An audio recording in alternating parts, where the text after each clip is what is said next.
Temporal Shift, the Ghost Vessel. By Sterling Waterbottom, Chapter 1, The Signal Captain. Winston Etherington, a man whose face bore the furrows of decades spent battling sea and storm, stood resolutely on the bridge of the HMS Vanguard. The frigate's prow sliced through the steel-gray Atlantic, the ocean vast and unknowable around them. His gaze lingered on the horizon, a faint crease in his brow betraying his thoughts. A seasoned sailor, Etherington was no stranger to distress signals, yet this one unnerved him, a solitary SOS echoing from coordinates far from known shipping lanes. No voice had followed, only an unsettling static that seemed to hum with something more sinister. "Coordinates locked, sir," said Lieutenant Sarah Thompson, standing at attention beside him. Her auburn hair was tightly bound, her expression calm yet observant, as if daring the sea to reveal its secrets. Etherington regarded her with quiet respect. She was among the best officers he had worked with, sharp, unflinching, and capable of tempering her instincts with reason. "Very well," Etherington replied, his gravelly voice carrying authority. "Let's see what's out there." The crew of the Vanguard worked with quiet efficiency, their movements precise and their voices low. Yet beneath the surface, a tension crackled like static electricity. Etherington could feel it, an unspoken question lingering in the air. What could await us at those coordinates? An hour later, the call's origin emerged, a massive cruise ship, its silhouette rising ominously on the horizon.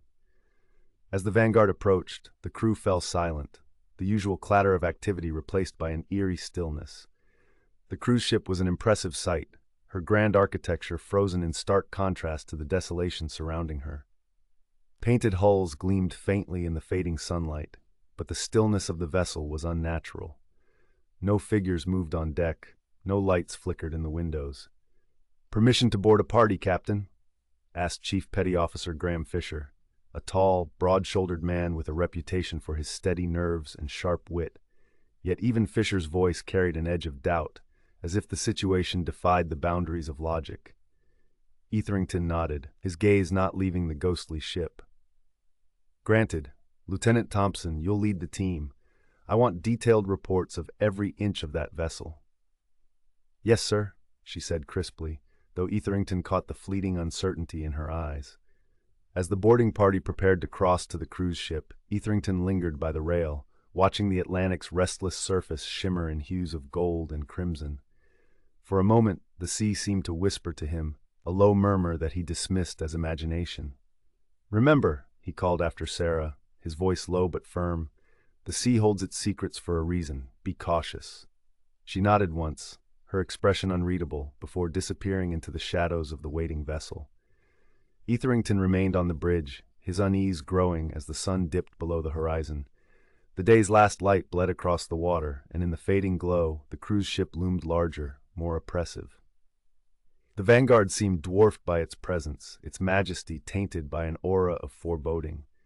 As the ship's details faded into darkness, Etherington felt an unexpected chill. The distress signal had called them into uncharted waters, not just of geography, but of reality itself. Whatever lay within the cruise ship's corridors, he feared it would not let them leave unchanged. Chapter 2: Boarding the Vessel. The boarding party crossed to the cruise ship in silence, their small craft dwarfed by the vessel's towering hull. As they climbed the metal rungs of the boarding ladder, the cold, Atlantic wind howled around them, carrying with it a faint, metallic tang that clung to the senses. Lieutenant Sarah Thompson was the first to step aboard, her boots echoing hollowly against the polished deck. She signaled for the others to follow.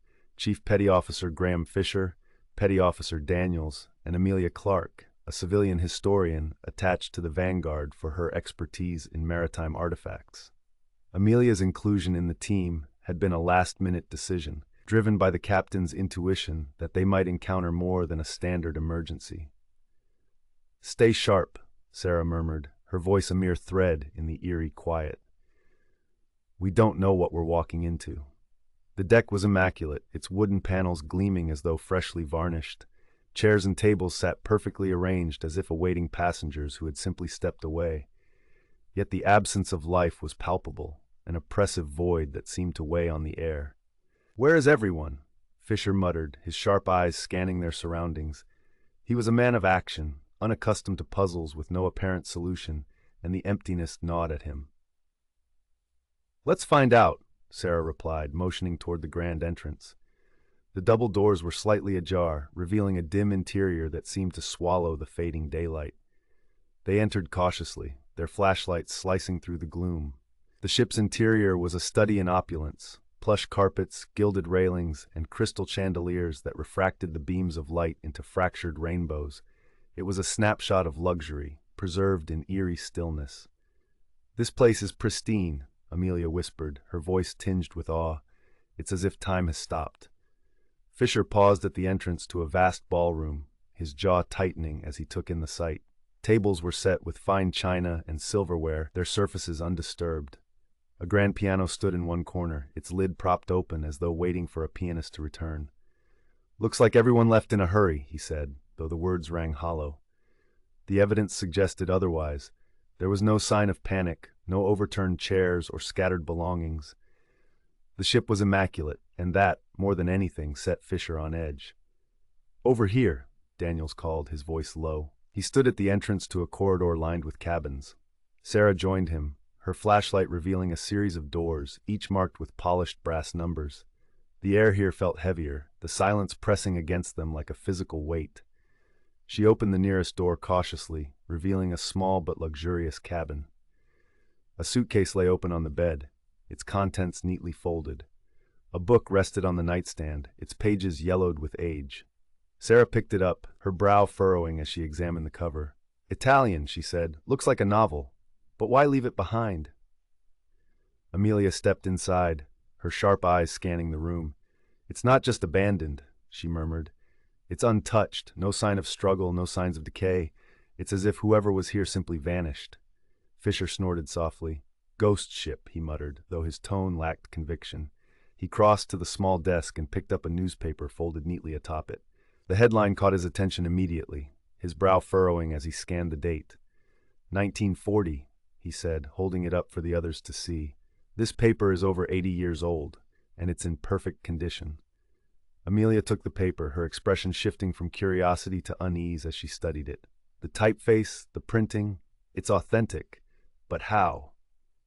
Before anyone could answer, a low creak echoed through the corridor, the sound sharp and sudden in the silence. They froze, their flashlights darting toward the source of the noise. "Wind," Daniels suggested, though his voice wavered. "There's no wind down here," Sarah said firmly. She gestured for the group to follow, her grip tightening on her flashlight. "Stay close. Whatever's going on here, we need to figure it out." As they moved deeper into the ship, the air grew colder, the shadows thicker. The sense of being watched was unmistakable now, a presence that seemed to linger just beyond the edge of their perception. Sarah's mind raced with possibilities.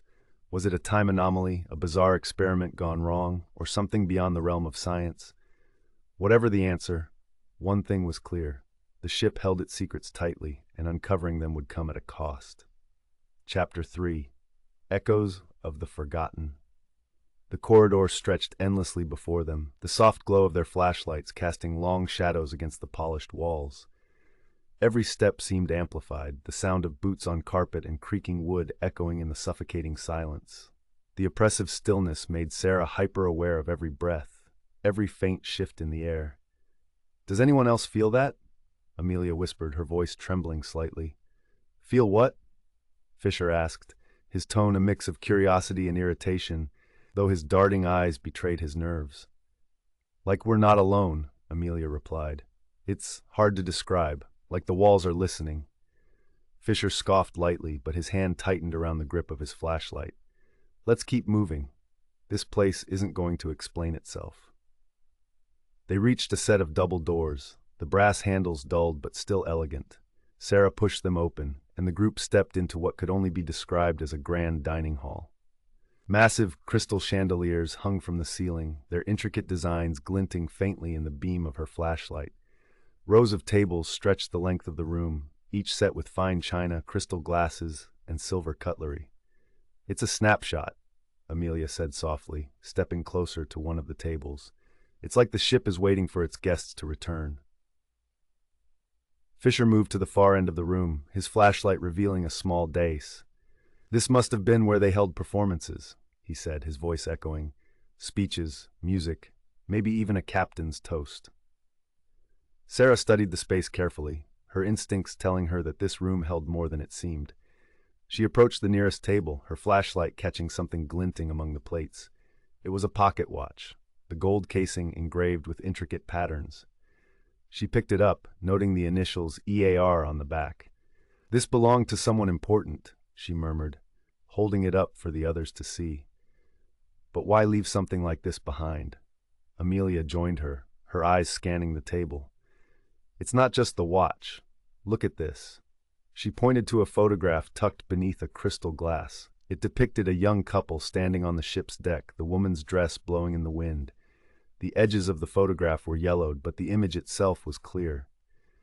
"This isn't right," Amelia continued, her voice tightening. "The clothing, the hairstyles, they're from the 1940s. But this ship, it's a modern vessel. The architecture, the design, it doesn't match the period." "Time doesn't seem to mean much here," Sarah said, slipping the watch into her pocket. "Let's keep moving."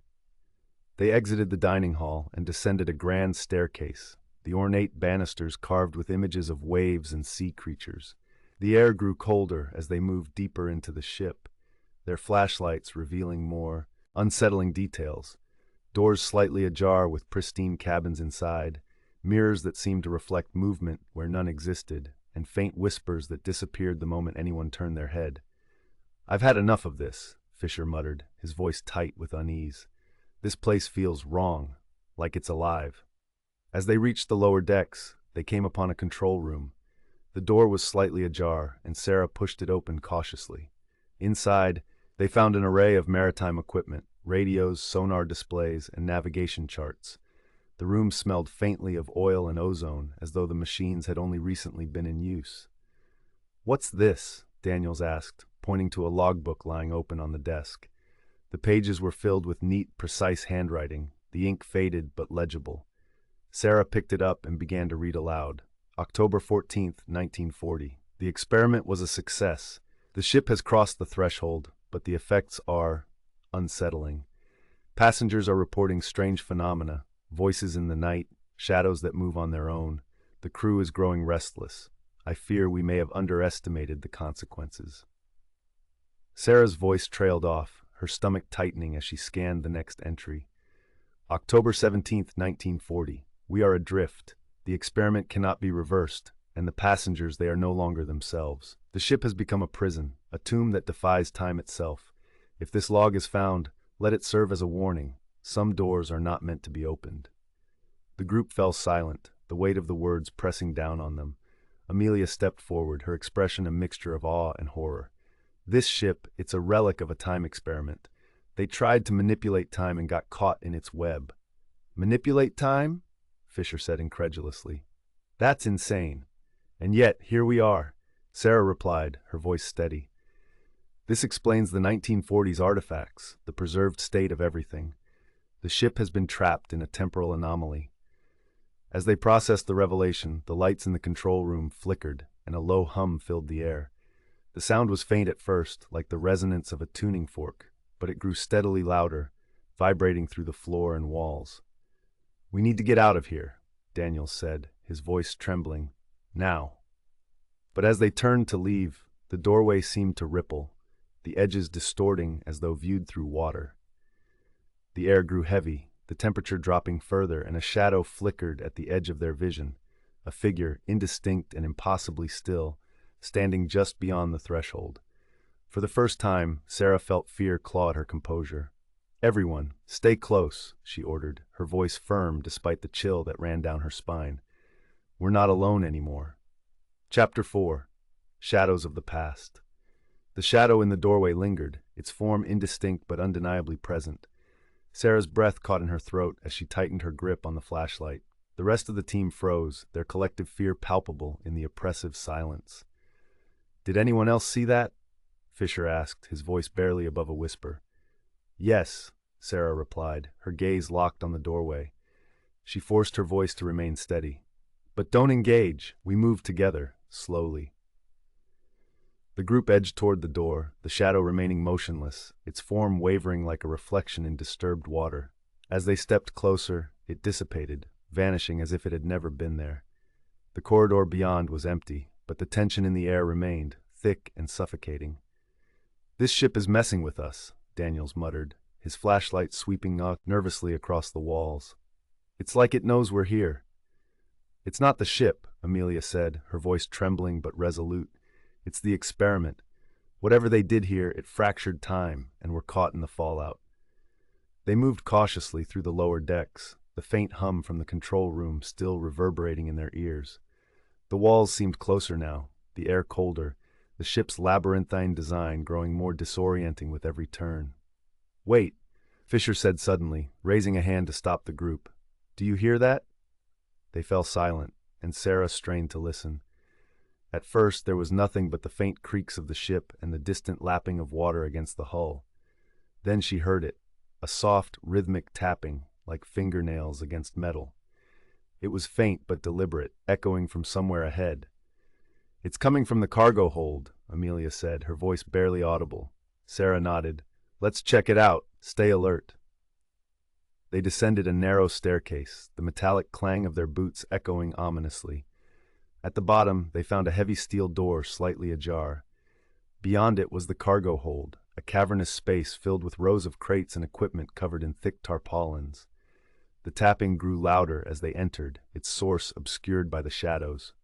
Sarah motioned for the others to fan out, their flashlights cutting through the gloom. "What are we even looking for?" Fisher asked, his frustration bleeding through his fear. "Answers," Sarah replied, though her own certainty was waning. Amelia moved toward a crate partially uncovered, her flashlight revealing faded markings stenciled in bold military-style letters. She brushed away the dust, revealing the words, "Property of the War Office. Classified. Military involvement," Amelia said softly. "This confirms it. The ship was part of a wartime experiment." Sarah joined her, examining the crate. "What could they have been transporting?" Before Amelia could answer, the tapping abruptly stopped. The silence that followed was suffocating, charged with a tension that made the hairs on the back of Sarah's neck stand on end. Then a new sound emerged, a faint whisper, indistinct but unmistakably human. "Do you hear that?" Daniels asked, his voice trembling. The whispering grew louder, more distinct, though the words were unintelligible. It came from all around them, echoing off the steel walls. Sarah gritted her teeth, her heart pounding as she forced herself to remain calm. "Regroup," she ordered, her voice firm. "We're leaving, now." But as they turned to retreat, a figure emerged from the shadows. It was human in shape, but lacked any defining features, its form shimmering like heat waves on asphalt. It stood motionless, blocking their path, the whispering now deafening. "Don't move," Sarah commanded, though her own legs felt as though they might give out beneath her. "Stay together." The figure raised an arm slowly, pointing toward one of the crates. Then, just as suddenly as it had appeared, it vanished, leaving behind only the echoes of its presence. "What the hell was that?" Fisher demanded, his composure finally cracking. "I don't know," Sarah admitted, her voice tight, "but it wanted us to see something." Reluctantly, they approached the crate the figure had indicated. Sarah hesitated for a moment before prying open the lid. Inside she found a strange device, its design unfamiliar and unsettling. Wires coiled like serpents around a central console, its surface etched with symbols that defied comprehension. Amelia's breath caught as she studied the device. This is it. This is what caused the anomaly." "It looks like something out of a nightmare," Fisher said, his voice edged with unease. "It's more than that," Amelia said. "This device, it wasn't just a temporal experiment. It was designed to manipulate time, to rewrite history." "Rewrite history?" Daniels repeated, his voice tinged with disbelief. "Why would they do that?" "Desperation," Sarah said grimly. The war was turning against them. They were willing to risk everything to gain the upper hand. "And now we're paying the price," Fisher muttered. The hum from the device grew louder, its eerie resonance filling the cargo hold. Sarah stepped back, her instincts screaming that they were in over their heads. "We need to report this to the captain," she said. "If this thing is still active, it's a ticking time bomb." As they turned to leave, the whispers returned, louder and more insistent. The air grew colder, and the shadows seemed to deepen, pressing in around them. Sarah's pulse quickened as she realized the truth. "We're not alone," she whispered. And whatever's here, it doesn't want us to leave. Chapter 5. The Enigma Deepens. Back aboard the HMS Vanguard, Captain Winston Etherington stood on the bridge, the weight of command pressing heavily on his shoulders. The radio crackled with intermittent updates from Sarah's team, but the signals were weak, distorted by static that seemed almost deliberate, as though the ship itself resisted communication. "Status report," Etherington barked into the receiver. Sarah's voice came through, faint but steady. "We've located the source of the anomaly, sir. A device in the cargo hold. It's unlike anything I've seen before. Amelia believes it's tied to a wartime experiment designed to manipulate time." Etherington's stomach tightened. He had seen war's desperation firsthand, the way it drove men to gamble with morality and reason. But this was something else entirely. "Can you secure the device?" he asked. "It's still active," Sarah replied, the faint hum of the anomaly audible in the background. "We're assessing how to disable it without causing further damage. But there's more. We're not alone here, Captain." Etherington's grip tightened on the receiver. "Explain." "There are figures," Sarah said, her voice faltering slightly. "They're not solid, shadows almost, but they're aware of us. They pointed us to the device, as if guiding us or warning us." Etherington exchanged a glance with his helmsman, the young officer's face pale beneath his cap. "Do not engage with whatever those things are. Focus on the device. I want you all back here in one piece." "Understood, sir," Sarah said before the connection dissolved into static. Etherington stared out at the ghostly cruise ship, its dark silhouette looming like a specter against the starlit horizon. He had faced many threats in his career, storms, battles, sabotage, but nothing like this. The sea had always been his adversary, but it had never felt so alive, so intent on concealing its secrets. "Captain," said the helmsman, breaking the silence, "do you think it's possible that the ship could be haunted?" Etherington considered the question carefully. "Haunted, no, but the past leaves echoes, especially when tampered with, and it sounds like that's exactly what happened here." Below decks on the cruise ship, Sarah's team regrouped in the control room, their breaths visible in the frigid air. The whispers had subsided, but the oppressive atmosphere remained, an unseen force pressing against their senses. "We need a plan," Sarah said, her voice firm despite the tension in her features. "Amelia, can you figure out how to shut the device down?" Amelia knelt beside the machine, her fingers tracing the etched symbols and archaic dials. "This technology is alien," she admitted. "Not extraterrestrial," she added quickly, seeing Fisher's raised eyebrow. "Just so far, ahead of its time, that it feels impossible. The scientists who designed this were working on the edge of understanding. If I tamper with the wrong component, we could destabilize the anomaly, or worse." "Define worse," Fisher said grimly. Amelia hesitated, her brow furrowing. "Time could collapse here. The ship and everyone on it could be erased entirely." "Not an option," Sarah said, pacing. "There has to be a way to stabilize it, even temporarily, so we can remove it safely." As they debated, Daniel stood near the doorway, his flashlight scanning the corridor. "It feels like we're being watched," he muttered, his voice low. "Those shadows, what are they?" "Echoes," Amelia said, still focused on the machine. "Remnants of the past caught in the anomaly. They might not even be aware of us, or they might be trying to communicate. Either way, they're tied to the device. If we shut it down, they might disappear." "Or they might get angry," Fisher said darkly. Sarah shot him a warning look. "Let's focus on the task at hand. Amelia, what do you need?" "Time," Amelia replied. "And quiet. I need to understand the device's mechanisms before I can do anything safely." "Then we'll give you time," Sarah said, turning to Fisher and Daniels. "We'll secure the area. If those shadows come back, we'll keep them away." Fisher nodded reluctantly. "Let's hope they stay shadows." As the group dispersed, Sarah couldn't shake the feeling of unseen eyes tracking their every move. The ship's atmosphere seemed to grow heavier, the hum of the anomaly resonating in her bones. She gripped her flashlight tighter, her thoughts drifting to Etherington's warning. The sea holds its secrets for a reason. Amelia worked tirelessly, her focus unwavering despite the chilling whispers that occasionally drifted through the room. Her hands moved deftly over the controls, adjusting dials and tracing wires with precision. The device pulsed faintly, its energy palpable, as though it were alive.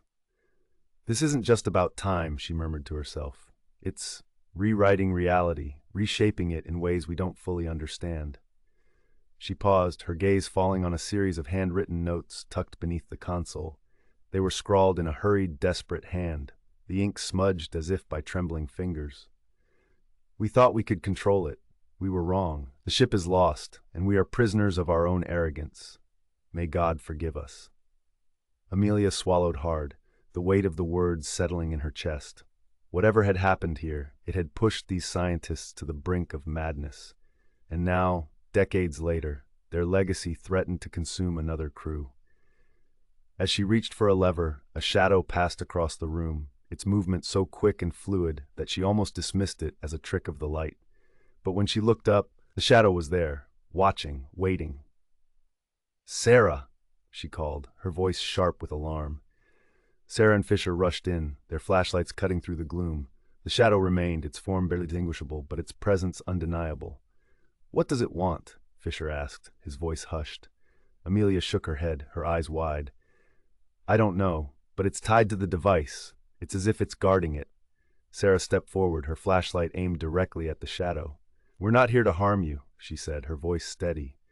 "We just want to fix this, to set things right." The shadow didn't respond, but for a moment it seemed to waver, its edges softening. Then, as quickly as it had appeared, it vanished, leaving behind only the faint hum of the anomaly. "It's giving us a chance," Amelia said, her voice barely above a whisper, "but we're running out of time." Chapter 6, Paranormal Insights. The hum of the anomaly resonated through the cruise ship, an omnipresent reminder of the unnatural forces at play. Sarah, Fisher, Daniels, and Amelia regrouped near the device, their faces pale but resolute. Every second on board felt heavier, as if time itself was bearing down on them. Amelia knelt by the machine, her tools spread out beside her.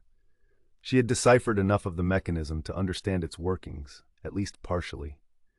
"This device is a temporal engine," she explained, her voice tinged with both fascination and dread.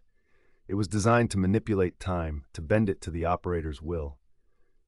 Fisher leaned against a nearby wall, his skepticism eroding under the weight of their discoveries. "And instead, it trapped this entire ship in, what, a limbo?" "Essentially, yes," Amelia said, adjusting a dial carefully. "The experiment went wrong, and now the ship is caught between past and present. The device is still running, keeping the anomaly stable, or unstable, depending on how you look at it." Daniels shuddered, glancing nervously over his shoulder. "And the shadows? What are they?" "Residual energy," Amelia replied, though her tone was uncertain. "They could be echoes of the crew and passengers, or manifestations of the anomaly itself. Either way, they're tied to the device. If we shut it down, they'll either disappear or become something worse." "Something worse?" Fisher repeated, his voice sharp. "You want to be a bit more specific?" Amelia hesitated, choosing her words carefully. The energy from the anomaly could destabilize further. The shadows might solidify, become physical, hostile. Sarah held up a hand, silencing the growing tension. "We don't have a choice. If we leave this device running, the anomaly will continue to grow. It could affect more than just this ship. It could disrupt the entire region." "Or pull us in with it," Daniels muttered darkly. "We're not leaving until we fix this," Sarah said firmly. "Amelia, can you shut it down?" Amelia nodded slowly. "I can, but it's a delicate process. One wrong move, and we could trigger a feedback loop." "Then we protect you while you work," Sarah said, her gaze sweeping over the team. "Fisher, Daniels, stay close. If anything happens, you neutralize the threat. No hesitation." The shadows strike. As Amelia began working on the device, the air in the cargo hold grew colder, the temperature plummeting to near freezing. Frost crept along the walls, and their breath hung in the air like smoke. The faint whispers returned, growing louder, more insistent. Sarah gritted her teeth, her flashlight scanning the room. "Stay sharp."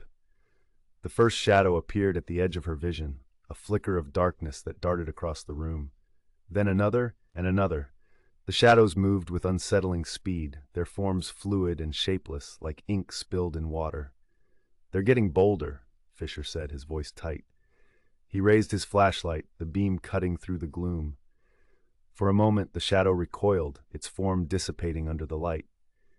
"They don't like light," Sarah observed. "Use your torches, keep them at bay."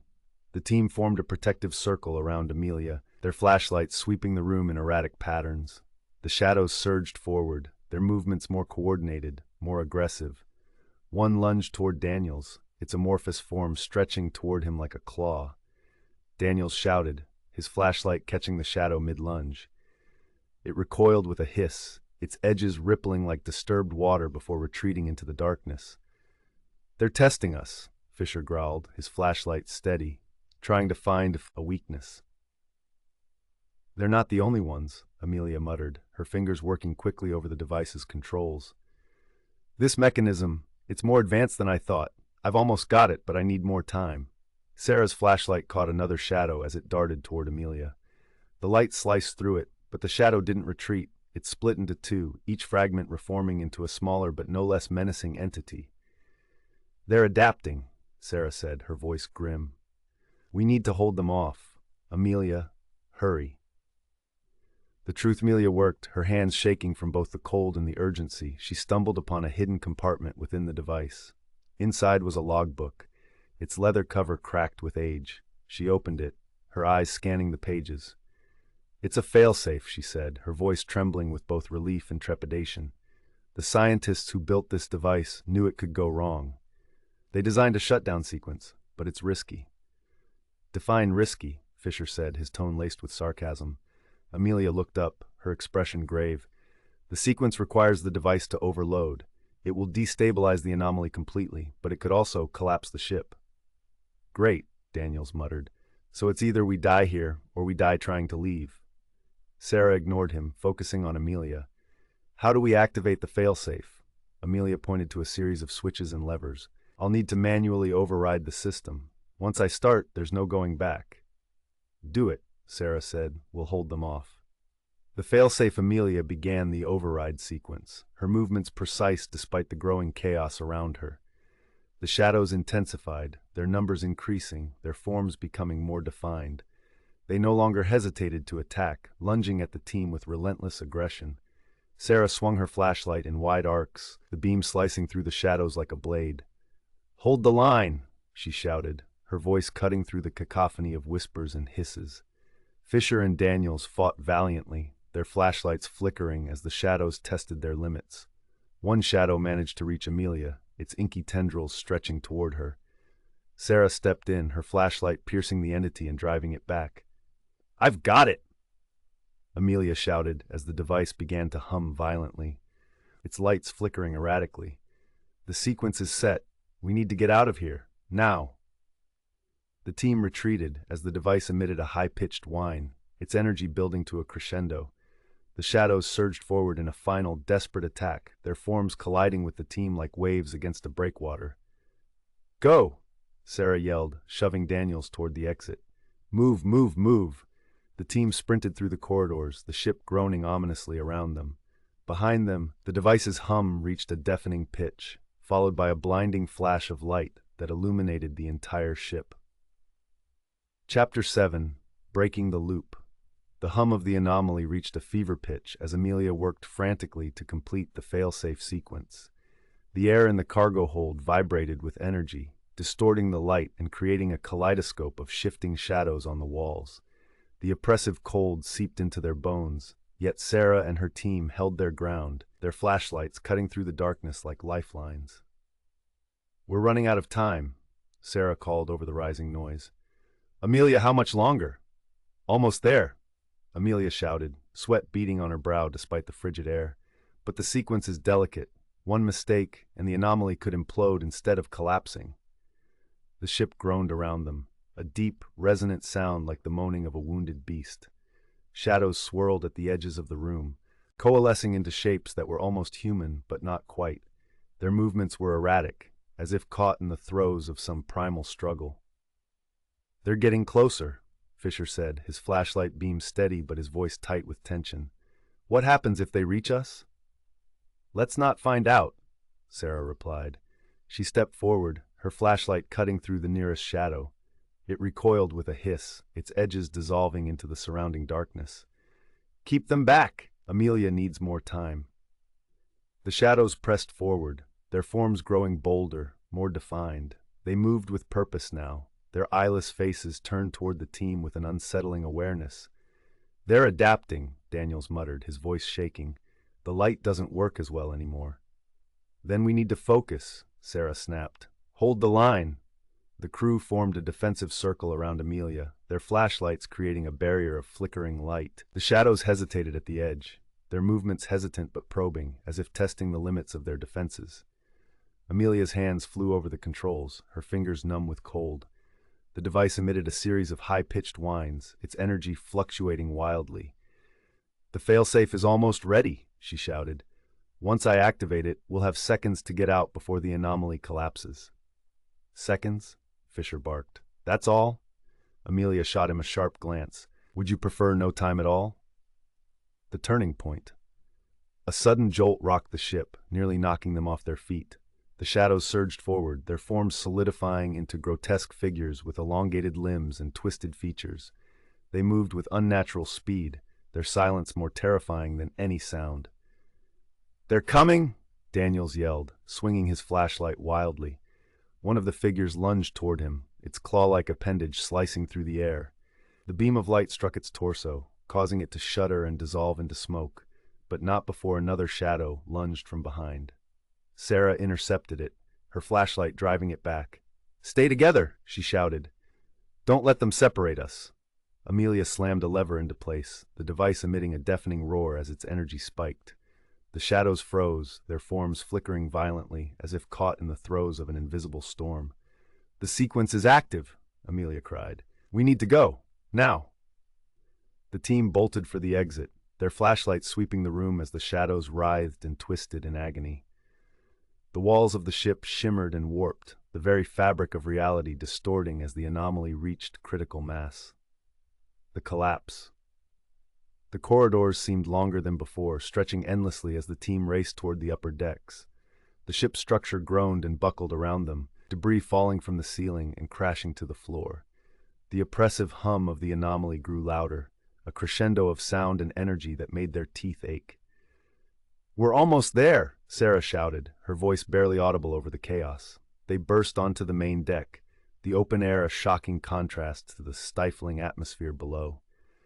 The sky was a swirling maelstrom of light and shadow, the stars obscured by the unnatural energy radiating from the ship. "Where's the Vanguard?" Fisher demanded, scanning the horizon. The frigate was nowhere to be seen, the surrounding ocean an expanse of blackness. "They'll come," Sarah said firmly, though her own doubts gnawed at her resolve. She activated her radio, her voice sharp with urgency. "HMS Vanguard, do you copy? This is Lieutenant Thompson. We are evacuating the ship. Do you copy?" The radio crackled, and for a moment there was nothing but static. Then Etherington's voice broke through, faint but steady. "Read you, Lieutenant. The anomaly's interference is strong, but we're locking onto your position. Lifeboats are en route." The ship lurched violently, throwing the team to the deck. The device's energy erupted in a blinding flash, and the shadows that had pursued them below appeared on the deck, their forms now fully realized. They moved with a terrifying fluidity, their eyeless faces fixed on the team. "They're not done with us yet," Fisher said grimly, raising his flashlight. Sarah stood, her jaw tight as she faced the advancing figures. "We've faced worse," she said. "Hold the line until the Vanguard gets here." The team formed a defensive stance, their flashlights creating a flickering barrier against the encroaching shadows. The figures hesitated, their forms wavering as if caught between two states of existence. The energy from the anomaly surged, the ship's groans reaching a deafening pitch. The final rescue. A beam of light pierced the darkness, the lifeboat's searchlight, cutting through the chaos like a beacon of hope. The crew on the lifeboat shouted instructions, their voices barely audible over the roar of the collapsing anomaly. "Go!" Sarah yelled, pushing Amelia toward the edge of the deck. "Get on board." One by one, the team climbed down to the lifeboat, the crew pulling them aboard with hurried efficiency. Sarah was the last to leave, her flashlight still trained on the shadows as they advanced. As she stepped onto the ladder, one of the figures lunged, its clawed hand slicing through the air inches from her face.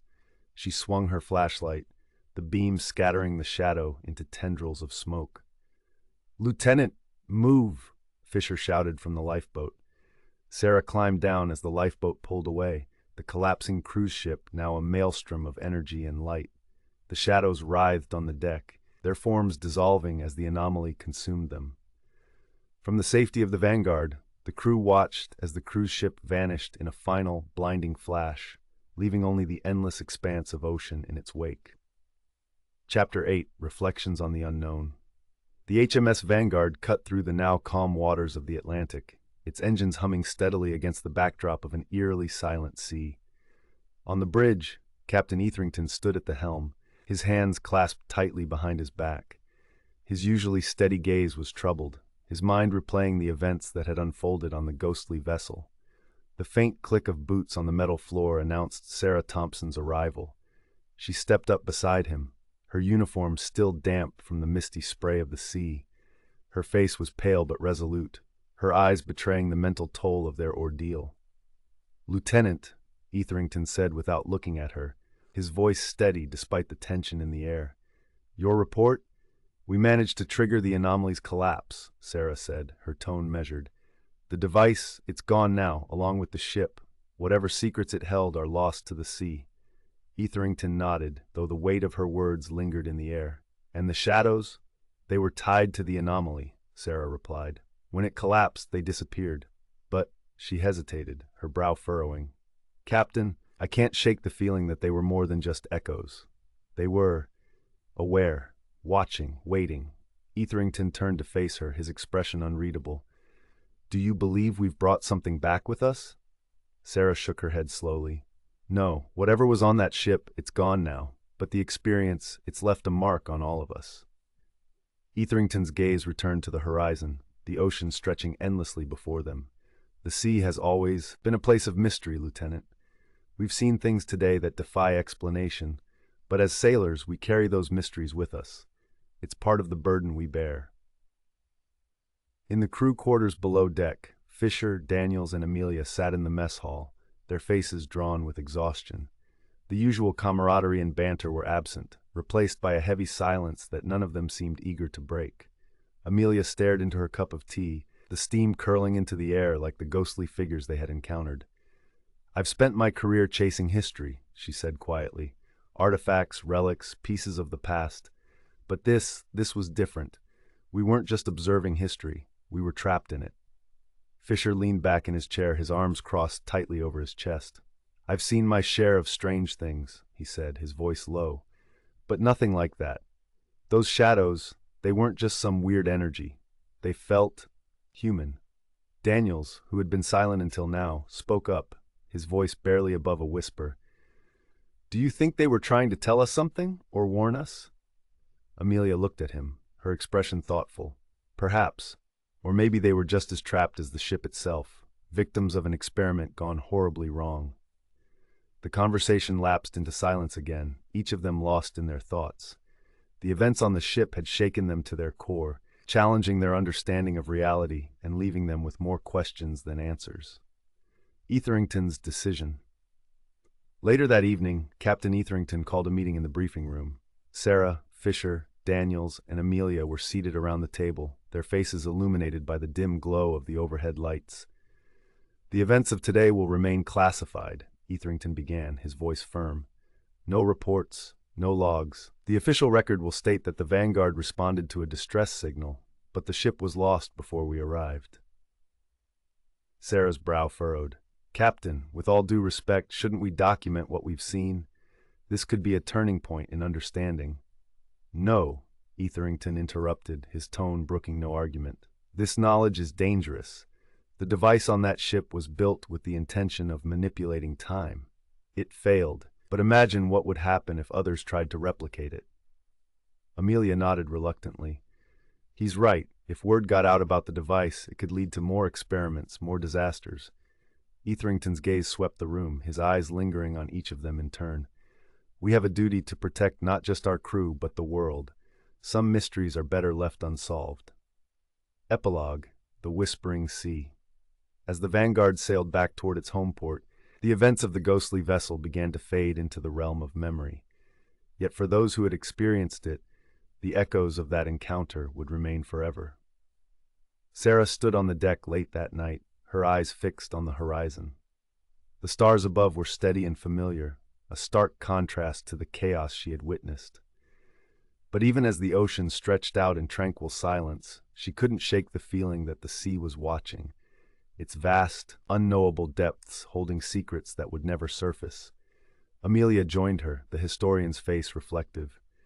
"You know," she said softly, "the sea has always been a place of myths and legends. Sirens, ghost ships, sea monsters. Maybe there's more truth to those stories than we realized." Sarah smiled faintly, though it didn't reach her eyes. Maybe. Or maybe the sea just knows how to keep its secrets. They stood in silence for a moment longer, the gentle rhythm of the waves lapping against the ship's hull. And as the HMS Vanguard pressed on into the night, the ocean whispered its eternal song, a song of mysteries unsolved, of histories untold, and of the shadows that dance just beyond the edge of understanding.